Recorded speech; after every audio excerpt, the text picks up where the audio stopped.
If you're over 35, does it mean that you have to get induced? Today, we're going to talk about what advanced maternal age means as you head toward the end of pregnancy. I know a lot of people online have these questions, and I think they're super valid. So today, we're going to dive into the studies, how I think you can apply the studies to you, and what you can do moving forward. So I'm really glad you guys are here. Let's jump into it. And yes, since I started in labor and delivery in 2001, the age of moms has slowly started to creep up. So this is super relevant, and I'm taking my experience of seeing the changes in maternal age over that time frame into account as well. And really quick, some of you are out there saying, yes, I want to be induced. I'm ready to get this baby out at 39 weeks. And some of you are saying, absolutely not. I do not want to be induced. And both of those things are completely fine to think. I do recommend that everyone create a birth plan that says what you would like at your birth if all things are perfect. I have a whole free Birth Plans Made Easy series. Of course, I love birth preferences, but it doesn't roll off the tongue the same way. I'm going to link that series down below. It's totally free. Okay, so what are the risks of going later in pregnancy if you are advanced maternal age, which currently is 35 and up in pregnancy? Now, in this data, you're going to realize that just because you're advanced maternal age doesn't mean you have the same risk at 35 as somebody would at like 45, or even the studies go into 50. Just turned 50 here. I can't imagine being pregnant now, but I've already had 3. So what are the risks to it? Now, I feel like we're really normalizing getting pregnant after 35. When I had my first baby in 2000, it wasn't particularly normalized back then, but people are getting pregnant later in time. But I also feel like a lot of people are sort of ignoring the risks, and I don't want to do that. That's not what we're here to do. Editor Hilary here. Just as I listen back to that part, I don't want you to think that I don't think that there's a lot of benefits to having your babies later in life. As someone who had a baby young and poor, I see a lot of benefits. Made a lot of young mistakes back in the day, but I don't want to mitigate like the medical risks as well. So I'm going to dive into all that. That's what this video is on. So today I'm going to go through all the studies, what they show. There's going to be a lot of data. If you're like, Hilary, I would like to skip all of the data, I'm going to put the time frame here where I just kind of review the data with you so that you can skip a lot of it. I also want to say, trigger warning, that there is going to be talk of stillbirth in this video. And if you believe that that is not assistive to you, you might want to skip to that timestamp as well, because I won't talk about that quite as much once I'm like gathering my thoughts on the data. And this whole video is from a post on my website. I'm going to link it in the description. It will have all of the studies linked. It will also have some charts and stuff for you guys to look at if you want more information. Okay, the first study I looked at showed risk of stillbirth at different ages. Now, something you guys might not be aware of is actually teenage moms have an increased risk of stillbirth as well. Now, I think most of that is because they are hiding it, not getting good prenatal care, just not taking care of themselves as you might other times in your life. But in that study, it showed that it was about a 0.5% chance of stillbirth up until age 40. And then at age 40, it jumps to 0.9. Now, these are very small stillbirth risks. It continues to be very small throughout all of the studies in here. Of course, stillbirth is an infant loss after 20 weeks of pregnancy. We're not talking about a miscarriage here. But I think it's important to notice that in this study, they studied after 40 years of age versus 35, which is when a lot of you are termed advanced maternal age. And there are risks to being 35, but it may not be the same risk for stillbirth. Now, some of the studies in here talked about the percentage of risk, and some of them just talked about a number increased risk. So, 0.5 to 0.9 might be 4 times more likely to have a stillbirth. Didn't do the math there. But it's important for you to understand what they're reporting on. Are they reporting on the percentage of stillbirths, or are they reporting on the relative risk that increases as you age? And in the study I looked at, I'm going to read my phone here because I want to make sure I'm getting it right. It showed a relative risk of 1.5 for younger women, up to 4.35 more likely to have a stillbirth for older women. Didn't stratify it out very well, but that kind of gives you an idea of percentage risk versus percentage relative risk. Now, that was in a review, and in that review, they talked about some of the reasons why you have this increased risk. Usually later in your life, you're going to have less blood flow to the placenta because you tend to have more circulatory issues throughout your body than you did when you were younger. And if you're reading the studies, that is called the vasculature. Now, older women have an increased risk of chronic disease or just obstetric complications, which includes preeclampsia, hypertension, all those different kinds of things. Your risk for all of those things increases once you hit advanced maternal age. And older moms tend to have multiples more frequently. So twins, triplets. Now that's decreasing the less embryos that they put on, but IVF definitely has an influence on this, as well as just advanced maternal age. And we're going to dive into that a little bit more as well. Something interesting I noticed in this study was that 50 to 70% of stillbirth moms did have a risk factor that put them at a higher risk for stillbirth. But that means that half to 30% actually had no risk factors that put them at a higher risk for stillbirth. So I think that's important to know as well. And I just want to say some of you might just be freaking out right now. And I'm not here to do that. I do want to remind you guys that kick counts decrease stillbirth rates by 30%. So doing your kick counts, I personally did them after dinner.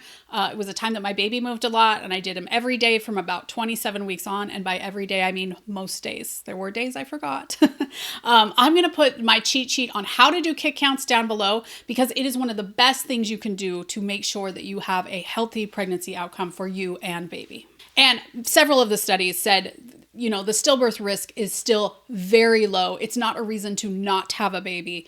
It's just important to know that it is a risk. One of the studies did call out the fact that fetal anomalies can be one of the reasons of the stillbirth risk, and fetal anomalies, things like Down syndrome, do increase the older you are when you get pregnant. Now, one of the studies really stratified it out by age. I'm going to put a screenshot of the information from that study right here. But with that study, you do see a big jump at about 36 years of age. And then at each increment, it jumps a little bit more. So it's important to know that your risk, on your 31st birthday, there's nothing magical that happens there. But over time, your risk of stillbirth does increase. Editor Hilary here. I just wanted to say that when I recorded this video, I failed to mention that in the study where that table that I just showed is given, they also show dad's increased risk. So the older dad gets, there is an increased risk for these things as well. So I know we want to put it all on mom, and it does show that mom's probably increases it more than dad's, but dad's age increases it as well. And I also want to say that all of these studies, it was a little bit disconcerting that all of them are at least from the 2010s.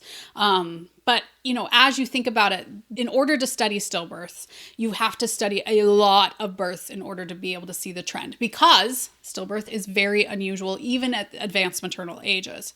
So, we need more long-term longitudinal studies to help us to know these different things. And I'm hoping that we get some new research out from, the 2020s soon. ACOG, the American College of Gynecology, actually has a whole page, which I link in this article.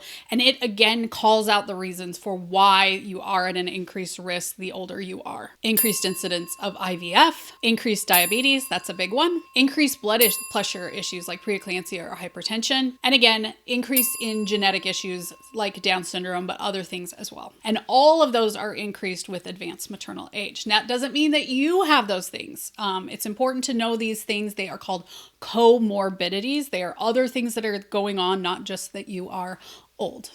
Now, in that page, ACOG makes a couple of recommendations. They actually recommend induction for people who are over 40 years of age. So if you are in the 35 to 40 year age, they might not be recommending an induction for you. And I think that links back to that study that showed that really the big increase happens once you're over 40. And they do still recommend trying for a vaginal delivery versus scheduling you directly for a C-section. And finally, they did call out that there is an increased risk of health issues for mom, mostly surrounding mom's heart. Most often that's cardiomyopathy, in which the heart muscle enlarges because it's just trying to compensate for all this added blood volume.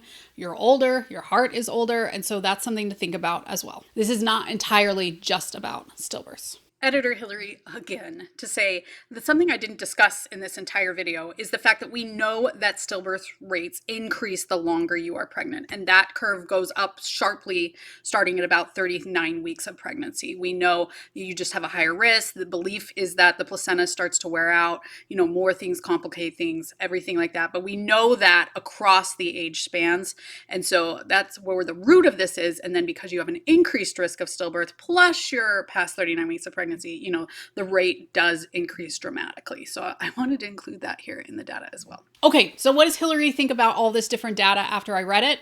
First off, it really depends on what you are. We lump everybody into advanced maternal age after 35 years. I've heard some people call it a geriatric pregnancy, and I don't know if that starts at age 40, but I do believe that your risk from 35 to 40 is significantly less than 40 up. So that's something to consider. You need to have good data on your comorbidities, which means going to your prenatal appointments, getting checkups, throughout your lifespan to make sure that you are healthy, knowing how your vasculature is, things like that. Making sure that you get your ultrasounds done to check for any fetal anomalies. Make sure that you're doing the good things to make sure of you and baby's health. And make sure that you're doing the testing, like the gestational diabetes testing and things like that. And I do want to say that IVF plays a role. So if you conceive naturally versus using fertility help like IVF, the data proves that it is a little bit more risky for those who used fertility help. So why do they recommend induction at 39 weeks of pregnancy? Simply to reduce your risk of stillbirth. That is mostly what it is there for. Now, if you have other things like diabetes or preeclampsia, we're taking those risks as well, and you might even get induced before 39 weeks of pregnancy. Now, there is a study where they induced people who were advanced maternal age at 39 weeks of pregnancy, and it showed that there was not an increased risk of cesarean section or risk to the newborn, meaning more or less NICU stays than if you had what we call expectant management, where they just kind of watch you, and if you need to be induced, they induce you, otherwise they just let you go. So I think that's really important to know.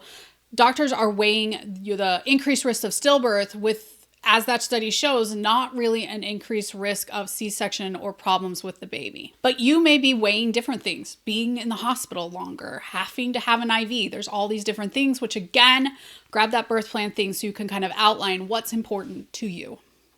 Now, in that study where they looked at inducing people at 39 weeks of pregnancy, there is no data on if it decreases stillbirths. Again, that study is a little bit small, and you've got to be looking at thousands, probably hundreds of thousands of births to really ascertain the stillbirth rate. So just so you guys know, it didn't show a decrease in stillbirths either way. But I believe it's because it simply was not big enough. And there's also the ARRIVE trial, which induced first-time moms at 39 weeks of pregnancy and compared those to those that they did expectant management or just waited on. And again, that also showed no increased risk of stillbirth and no increase in NICU admissions or problems with the baby. And remember, your doctor's job is kind of to weigh that data. They can't weigh that you don't want to be in the hospital, you don't want to be induced. That's what you're adding to the conversation when you are clear about what you want for your upcoming birth. And I'm also here to say that so many people just like to ignore the fact that inductions, C-sections, episiotomies, forceps, all of these things happen. And far too many birth classes just completely ignore that.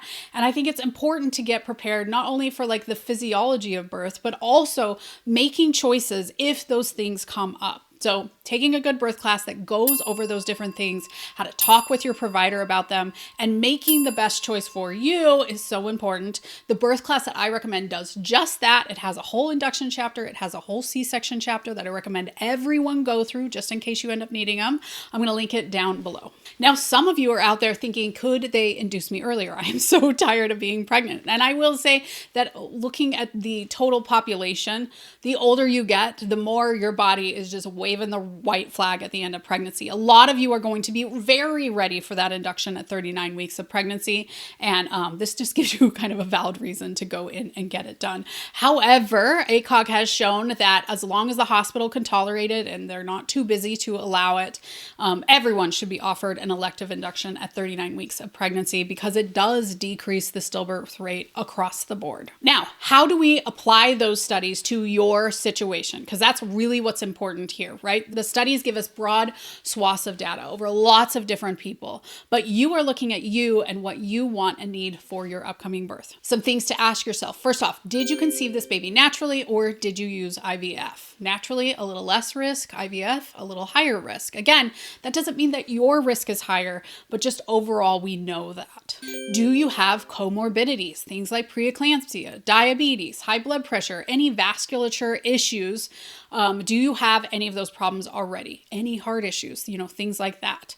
That should play into if you want to get induced early or not. And I say if you want to get induced early because I want to remind you guys, it is always your choice. It's not your provider's choice. So you are making this choice. You're using your provider as your expert that you are paying for, and then you ultimately make the choice. These are just some different things to add to the conversation that you have with your provider. And I actually have an induction checklist that you guys are going to want to check out. I'll link that one down below as well. Okay, back to the things to think about. Are you having multiples, right? Is there more than one baby in there? Now, that is a whole different discussion.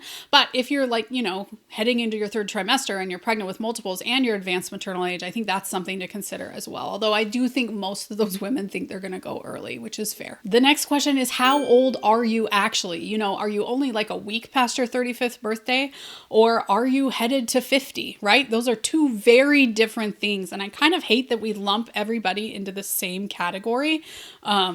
But you don't have to do that. You can really say, I'm just barely 35 and I really don't want to get induced. All of that is valid. Or I am 45 years old. Please, please, please induce me at 39 weeks of pregnancy, right? And I do want to stress any circulatory issues. So do you have high cholesterol? Can they check your placental perfusion? I've actually seen some people having the size of their placenta checked. I've seen that on social media lately, but could they check kind of the perfusion to your placenta? And are there things that you know about the perfusion to your body, meaning the blood flow to the rest of your body? Now, if you are making the choice, if an induction is right for you, I want you to consider that stillbirth rate does go up. I also want you to know that many providers offer everyone a 39-week induction. So if you're saying, no, I'm not really interested, that's not unusual. They're just offering it to everybody. However, I would encourage you to have a little bit longer conversation with your provider because of those increased risks that you have. One of the biggest things I would do is have them check your cervix. I have a whole video on if your body is ready to be induced. But, if your cervix is already ready, that is a whole different induction than if your cervix is closed, thick, and high. As a reminder, your cervix is the bottom of your uterus, and we go into the birth canal and we just check to see how open it is, and it can give us an idea of how long and uncomfortable your induction might be. Not a crystal ball, but it is a good guess.